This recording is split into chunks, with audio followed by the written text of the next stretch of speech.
let's move on to Cincinnati here.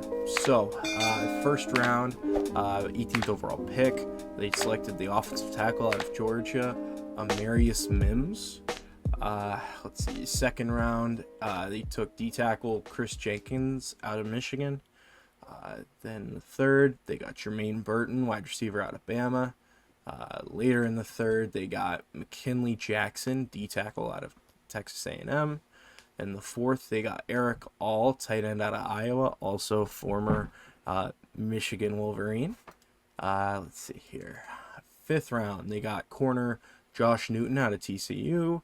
Sixth, Tanner McLaughlin, tight end out of Arizona. And then later in the sixth, Cedric Johnson, edge out of Ole Miss. In the seventh, they got safety from Ole Miss, Dijon Anthony. I think that's how you say We'll go with it. Yeah, we'll take it. It's like Daijhn. I wish I could say I know for certain. I apologize, Mr. Anthony. And then with the last pick in their draft, center out of Miami, they drafted Matt Lee.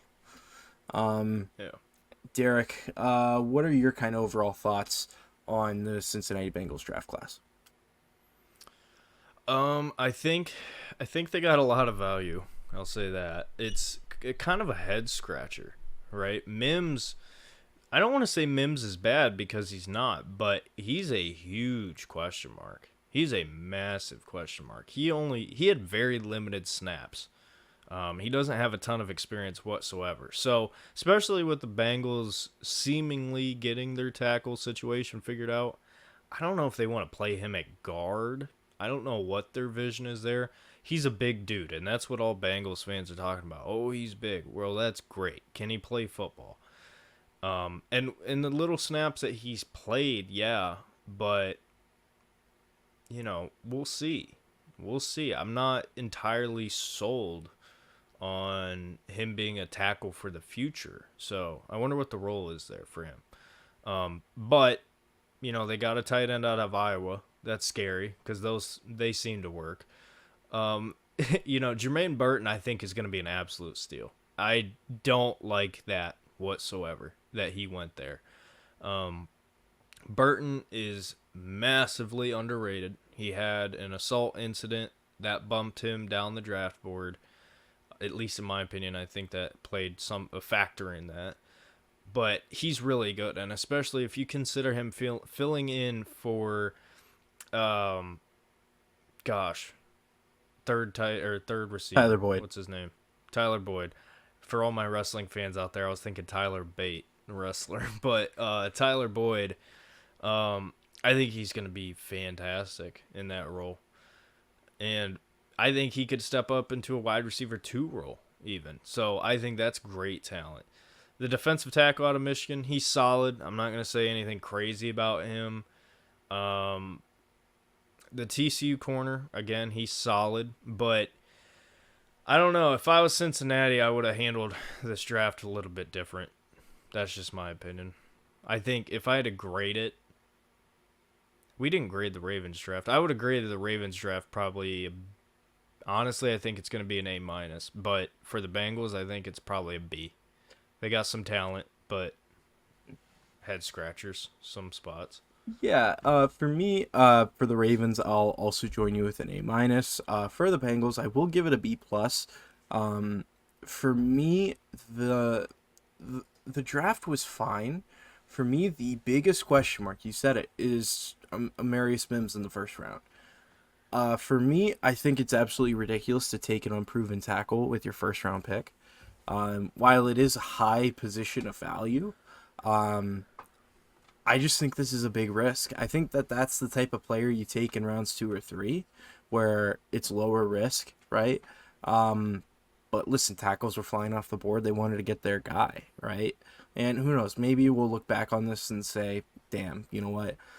We were just wrong, right? To doubt that pick.